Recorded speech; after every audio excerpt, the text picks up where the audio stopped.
E aí, pessoal, tudo bem?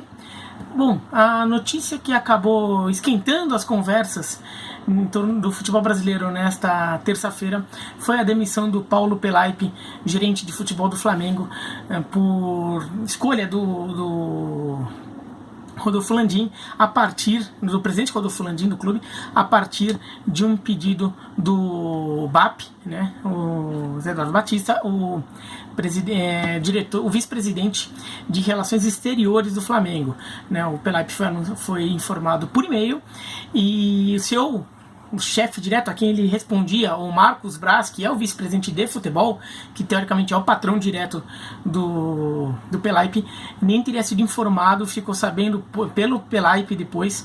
O Pelaipe, que tinha sido um grande aliado do Braz em todo o trabalho do futebol do Flamengo em 2019 e teria sido um dos responsáveis ali pela contratação do Jorge Jesus.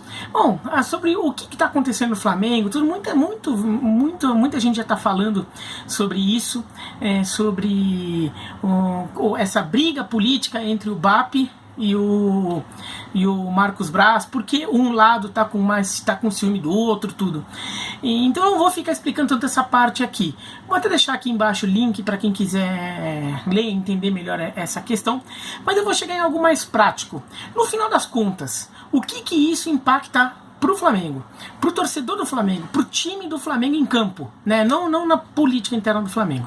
Bom, acho que em curto prazo não impacta muito não, tá? Em curto prazo o Flamengo continua tendo o melhor time do Brasil e vai continuar tendo por um tempo ainda. O Flamengo já larga na frente nessa temporada de 2020. Algumas definições ali do departamento de futebol, como por exemplo, acabar não jogando a Copa São Paulo, né, e jogar o Campeonato Carioca pelo menos o começo do Carioca com o Sub-20 já foi feito, isso não vai mudar. A gestão ali do departamento de futebol em relação ao dia a dia, logística, essas coisas, eu imagino que não sofra uma mudança tão brutal assim. Então isso eu acho que fica tranquilo assim, acho que num curto prazo, talvez não se sinta muito, e acho que é um pouco fazer tempestade em copo d'água, achando que agora tudo mudou, o Flamengo vai virar uma tragédia, tá? O problema é um potencial problema em médio e em longo prazo. Tá? Então, como é em médio e longo prazo, dá tempo de resolver isso. Mas isso tem que ser resolvido, porque se não for resolvendo, vai virar bola de neve, ele vai piorando. Então tem que resolver agora que começou. Mas qual que é o problema em médio e longo prazo?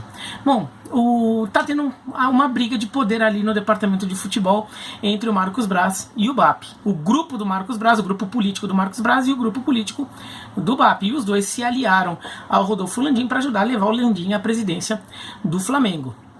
Então o Landim também fica naquela situação meio política que um lado me ajudou, o outro lado me ajudou, só tô aqui por causa desses dois caras aqui, então tem que meio que ficar toreando isso aqui, né? E nessa questão ali ele não mostrou um poder de liderança tão bom, né? Pra deixar o Pelaipe lá, né? Vamos resolver esse problema depois. Qual que é a questão? O lado do BAP está enciumado com o sucesso que o lado do Marcos Braz teve no ano passado, porque foi o grupo político o Marcos Braz principalmente, né, mais o Pelaipe e todo mundo que está naquele grupo que teve a ideia de contratação do Jorge Jesus, que liderou muitas das negociações do departamento de futebol no meio do ano, como Felipe Luiz, esses jogadores. E tudo deu muito certo no Flamengo, sobretudo no meio do ano. O lado do BAP foi o lado que sugeriu a contratação do Abel no começo do ano, que foi o lado que não se deu tão bem assim. Então o Marcos Braz ficou muito com os louros entre os dirigentes do Flamengo, ficou como uma imagem do sucesso do Flamengo, e o lado do BAP está enciumado. E o que vai acontecer? O lado do BAP vai querer também ter oportunidades de tomar decisões. Porque a demissão do Pelaipe, na verdade, foi um jeito de minar o lado do Marcos Braz, mas eles também vão querer tomar decisões. Eles vão querer decisões para eles provarem que eles também teriam oportunidade de aparecer e mostrar, nossa, esse cara aqui contratou fulano que resolveu o time, esse cara aqui fez isso, aquilo, não deixou o Gabigol embora, todas aquelas coisas.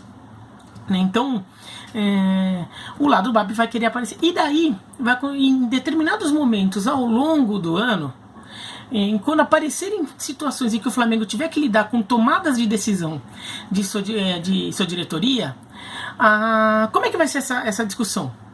Essa discussão vai ser puramente uma discussão técnica sobre qual é a melhor opção ao Flamengo em determinada situação, ou vai ser uma decisão política para agradar os dois lados. Como a última vez você escolheu o que o Marcos Braz queria, agora você tem que escolher o que o BAP quer. Né? Esse é o problema, esse é o perigo.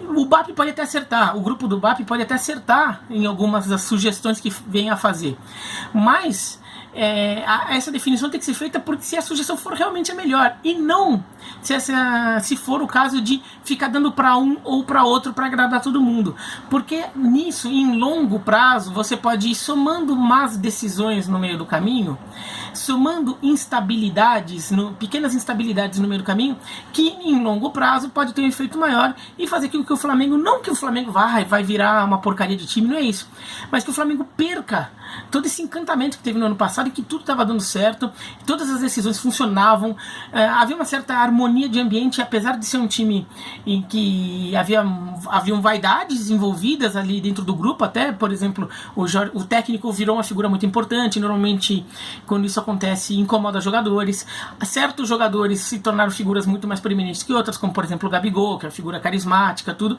e mesmo assim a coisa andou muito bem no Flamengo, isso é elogiável, como o Flamengo conseguiu criar esse ambiente.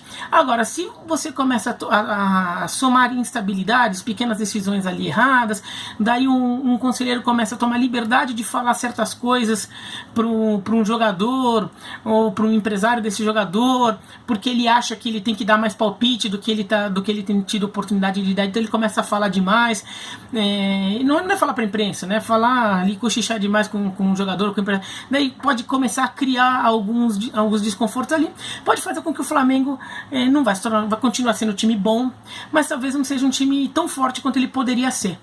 Tá? Como no momento não tem nenhum time aqui no Brasil claramente despontando como um adversário à altura do Flamengo em um futuro próximo, talvez isso nem impeça o Flamengo de ganhar, por exemplo, o Campeonato Brasileiro. Mas talvez, por exemplo, essa instabilidade, se ela chegar na hora errada, num torneio de mata-mata contra um adversário muito forte, tipo uma Copa do Brasil ou uma Libertadores, talvez, por exemplo, possa atrapalhar ali. Que tipo de decisão poderia ser tomada? Por exemplo, não está certo o futuro do Gabigol. Né, se o Gabigol volta, né, para o Flamengo, que ele foi devolvido para a Inter, né, se ele volta para o Flamengo ou se ele fica lá na Itália. Não foi definido o que vai fazer. Vocês me desculpem o barulho do avião, que está quente que um inferno aqui em São Paulo hoje, então estou tendo que gravar de janela aberta, senão eu vou derreter aqui. Tá? Então estou falando aqui enquanto o avião está passando, só para enrolar um pouquinho, me desculpem. Mas então, o Gabigol, digamos que o Gabigol saia. O Flamengo precisa de um atacante para ser um reserva ali do Gabigol neste momento. Mas se o Gabigol sair do Flamengo, não voltar da Inter, o Flamengo vai precisar talvez de 2 atacantes, né? Um para ser titular, para resolver o problema, e outro para ser uma opção para girar um pouco ali. Como é que vai ser feito? Bom, muitas vezes empresários, o clube procura, o clube fala com o departamento de futebol para pedir indicações, o próprio clube às vezes usa seus contatos, entra em contato com empresários, jogadores que já estão numa lista ali de candidatos do clube, o clube pega, já liga, já consulta. E daí, quem vai fazer isso? Né? E se, por exemplo, um dirigente começa a fazer esse trabalho, mas o outro começa a querer dar um pitaco ali, fica de butuca e quer dar um pitaco, e começa a ele tomar a liberdade de ligar para certos empresários e perguntar: você tem alguém aí e tudo? De repente ele consegue uns nomes, e daí apresenta esses nomes também. E daí fica um dirigente apresentando: tem um fulano, beltrano e ciclano. O outro fala: tem esse aqui, esse aqui, esse aqui. E aí, como é que vai ser escolhido? Qual vai ser a negociação que vai ser dada para frente? O ideal seria escolher qual for a melhor decisão para o clube, né? Decisão técnica, financeira para o clube. Mas se de repente vira uma questão política, e se de repente o grupo do BAP começa a exigir protagonismo em certos momentos, e daí o presidente do Flamengo, Landim, chega e fala: não, tudo bem, então essa aqui fica com você decide. Você vai atrás do atacante, vai o que vocês acharem. E aí? né? Vai precisar de muita liderança ali do Landim, muita personalidade, para chegar e falar, não, vamos fazer o que é melhor para o Flamengo. No momento que o Pelaipe é demitido sem que o Marcos Braz seja consultado, é porque não foi feito isso. Não houve uma reunião para conversar para ver o que é melhor para o Flamengo, mesmo que a conclusão fosse que a melhor para o Flamengo fosse a demissão do Pelaipe. Não houve essa conversa. Houve uma, vai lá e faz porque eu sei que você está querendo, né? Então, daí, por exemplo, o Jorge Jesus deu entrevista lá em Portugal dizendo, reforçando que deve ficar no Flamengo até maio, a não ser que o Real Madrid apareça com uma proposta, aquelas coisas. Mas ele não garantiu nada depois de maio, que é quando o contrato atual dele termina. E aí, digamos que o Jorge Jesus saia. Como é que vai ser feita a procura por um novo treinador? O Marcos Braz já parecia definido que se o Jorge Jesus sair, pelo motivo que seja, no momento que seja,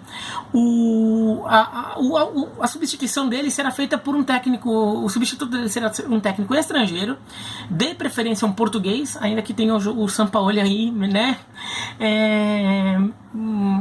ali todo aberto a negociações ali, né, mas assim, a preferência seria por um técnico português. É uma decisão que faz sentido, e se eu fosse dirigente do Flamengo, eu talvez tivesse essa mesma ideia, dar preferência a um técnico estrangeiro e talvez até um técnico português. E por que um português? Questão de idioma, mas principalmente porque tem uma tendência a dar uma continuidade ali e entender melhor o que o Jorge Jesus vinha fazendo para conseguir dar continuidade naquilo e aos poucos ir colocando a marca desse novo treinador, né? Agora, e se de repente vai escolher, fala, não, agora o BAP escolhe. Quem que você quer então? Já que você teve o Abel, ele teve o Jorge Jesus, agora é sua vez de novo, entendeu? E talvez, até para desvalorizar a decisão do grupo do Marcos Braz, ele pode, por exemplo, fazer uma escolha bem diferente, de outra natureza. Pode até dar certo, mas não é a melhor forma de se tomar decisões, né? E daí, por exemplo, em determinado momento, um dos grupos ali, que está se sentindo desprestigiado na gestão, começa a querer que começa a achar que um determinado jogador deveria virar titular do time. E fica lá na discussão, mas tem que falar lá com o Jorge Jesus, ou quem quer que seja o técnico, né, do Flamengo nesse momento, tem que falar que o Beltrano tem que entrar, o Beltrano tem que virar titular, tudo. Mas não pode, não faz sentido, sei lá o que, independência do treinador, tudo. Daí o cara pode pensar, tá bom, independência do treinador, mas nada impede o cara de chegar e falar no empresário desse jogador, ou no próprio jogador, falar, você devia ser titular, hein? Você tá jogando muita bola, hein? Você não pode ser reserva do fulano, você tá jogando muito mais que o fulano. Começar a criar esse descontentamento no jogador para que ele, de repente, force uma situação em que ele ganhe essa oportunidade. Pode até ser que ele mereça mesmo, mas não é a melhor forma de se tomar decisões. Então, assim, no curto prazo isso não muda muito. O Flamengo vai continuar muito forte. Mesmo que o Gabigol saia e o substituto dele não seja aquele jogador maravilhoso, o Flamengo tem um time de sobra para continuar sendo o time mais forte do Brasil. Se o Jorge Jesus sair e a escolha do técnico, a não ser que seja completamente estapafúrdia, o técnico que o Flamengo deve escolher para o lugar dele deve ser um técnico que não vai ser ruim o suficiente para estragar esse bom time que o Jorge Jesus montou, então que vai fazer com que o Flamengo deixe de ser o melhor time do Brasil a ponto de ganhar um campeonato brasileiro de pontos corridos. Em princípio não deve acontecer isso. Agora, pode ser suficiente para criar uma estabilidade. E se for uma hora no mata-mata da Libertadores, justo na hora que você está cruzando contra um River, um Boca, um Grêmio, um time assim, bem numa hora delicada, ou na Copa do Brasil mesmo, tá pegando um time, de repente o Inter se ajeita com o Kudê e bem na hora de pegar esse Inter, tá todo arrumadinho, tudo, entendeu? Então, acho que em médio prazo há algum risco, mas isso pode ser abafado rápido. É só a diretoria do Flamengo não deixar isso crescer, chamar todo mundo para conversar e falar assim, olha, é assim, temos que decidir o que é melhor. Não importa o que você queira, o que ele queira. O importante é o Flamengo. O importante é tudo que a gente construir e a gente continuar construindo isso. Não permitir que pequenas briguinhas tirem façam o Flamengo perder um pouco o foco, né? E essa perda de foco é muito comum no futebol brasileiro, esse tipo de ciúminho político entre um dirigente e outro, criando instabilidade em times quando estão em bom momento, né? Então é importante, principalmente pro Rodolfo Landim, tomar essa atitude, e para a torcida, para cobrar isso, e a torcida já está cobrando, né? A torcida se manifestou rapidamente contra o BAP e a favor do Marcos Braz por causa da demissão do Pelaipe. Importante para a torcida se manifestar e para o Landim assumir isso, que vire só um acidente, um caso em que a melhor decisão não foi tomada por uma questão de vaidade política, mas que dali para frente isso não se repita. Dá para fazer, mas tem que tomar cuidado. Por isso é um momento que merece atenção. Eu não vou falar que é preocupante, que é um momento delicado, não é. Mas é um momento que merece atenção, sim, do torcedor do Flamengo e do Flamengo internamente ali, só para evitar que esse tipo de prática se alastre, e se alastrar, aí pode botar muita coisa a perder. Tá bom? Mas é isso, então escreve aqui embaixo o que vocês acham desse caso aí, dá um joinha se gostaram, se não gostaram, se inscreva no canal, clica no sininho, aquelas coisas lá que vocês já sabem, tá bom? Um abraço.